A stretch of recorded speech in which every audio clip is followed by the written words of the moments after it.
Then we have the final level, BioGeometry Level 3, which is 2 days, and it's devoted to analyzing and balancing the human energy body, primarily using the system known as BioSignatures.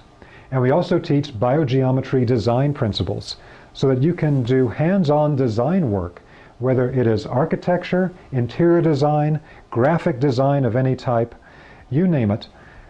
Anything that has a design element to it can be given beneficial energy qualities through the techniques that we teach at level 3.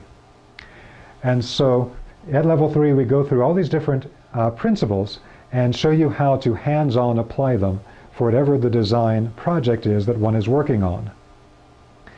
I'll just very quickly show you some of the projects that have been done in Egypt. This is one project that was designed by Dr. Karim in Egypt as a resort on the Red Sea. And in fact, everything inside the locations emanate very strong beneficial energies according to the application of these concepts. Dr. Karim is himself a practicing architect. Now, another important part of this work in level 3, in addition to all of the design knowledge that we impart, is working directly with the human being, balancing and healing the human being at all levels, physical and subtle bodies. Let me tell you just a little bit about it. It's a very deep and profound aspect of the work. We can use geometrical resonance for healing. Now, one thing that's understood in biogeometry is that the way that energies move create specific functions. So what in China they might call qi, or in India called prana, living vital energy, runs through the human body and runs into all of the organs and systems of the body, and as the vital energy runs through the systems of the body, it creates specific movement patterns. These are three-dimensional geometric movement patterns that have the particular effect of creating a function based on the shape that the energy is moving in. They're originally three-dimensional, but they can be simplified down to a two-dimensional shape. That two-dimensional shape contains the information of the function from the three-dimensional energy movement pattern. And so there's a system that we teach at level 3, which is very profound, called BioSignatures, in which we give the student hundreds of biosignature patterns, and they can then test themselves or any other person for what energy circulations are not in the correct flow pattern in the body, and then give them the correct energetic information to restore that flow pattern. Now, a very important principle comes into play here: energy, shape, and function. So the meaning of this is that what we understand in biogeometry is that energy needs to be told what function to perform. And it gets told what function to perform by the shape that it moves into. So energy into shape equals function. So instead of seeing biosignatures as just these squiggly lines, understand them rather as the movement of energy in a particular pattern to create a function in the human energy body. And so when we look at the anatomy of the human body, the lungs, the kidneys, the liver, etc., all have specific patterns of energy movement in them, which give rise to particular functions. So for instance, these are a few biosignatures for the spine. It's very important for me because when I began working in biogeometry, I'd had a very severe car accident and a lot of damage to my neck and spine.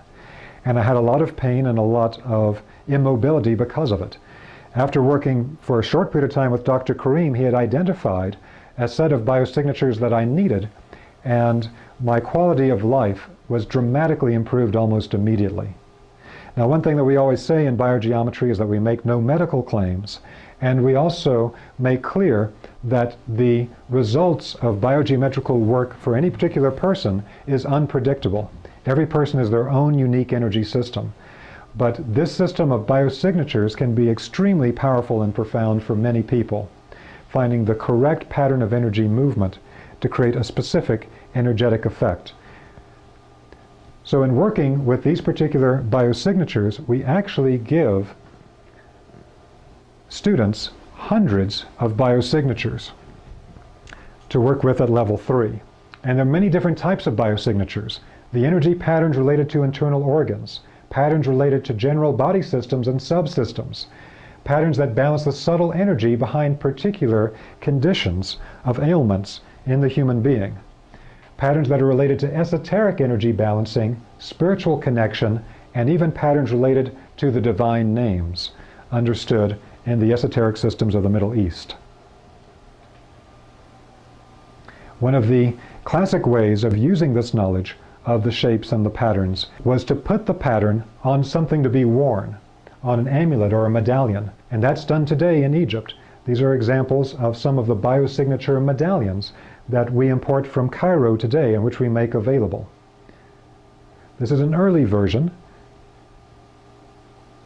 and this is one of the modern versions of it, where on this side we have patterns related primarily to energy functions in the human body, and here we have patterns related to spiritual aspects and spiritual functions. Now, there's been quite a bit of testing of biogeometry for establishing its effect on living energy systems. And one thing that they did is they used infrared testing in biogeometry in one particular project, and they were able to show that there was a significant alteration to the human infrared energy of the body when wearing different biogeometrical shapes, medallions, pendants, or pendulums. And we go into detail on why this is at level 3 of the training, but it has to do with the fact that the energy that they manifest actually neutralizes a detrimental energy quality in the human energy field. But it could be actually directly empirically detected on infrared measuring devices such as those that Nokia Corporation uses to test cell phones to see how quickly your brain tissue heats up from the antenna on the cell phone. So we can show empirically that there are effects from these biogeometrical shapes and forms. Which leads us into the final topic, which is scientific validations of biogeometry in Egypt and in Europe. Dr. Karim first began to publicly reveal his work at the Egyptian National Research Center. And at the Egyptian National Research Center, he showed that he could directly affect living energy functions of different types of living beings through simple geometric forms. The scientist at the Egyptian National Research Center at first didn't believe it was possible to create these effects because it's completely outside of their theory of how energy works. But Dr. Karim showed them that through a simple geometric form he could affect living functions. In fact, the work he did with them was so impressive that they created a separate study project at the Egyptian National Research Center headed by Dr. Karim to examine the effect of geometric forms on living energy functions. Now after that, Dr. Karim was invited to participate in the Egyptian National Hepatitis C Research Project. This project was paid for by the Egyptian government and was headquartered at one of the oldest universities in the Middle East, Al-Azhar University, and it was headed up by the dean of the pharmaceutical school, Dr. Taha Khalifa.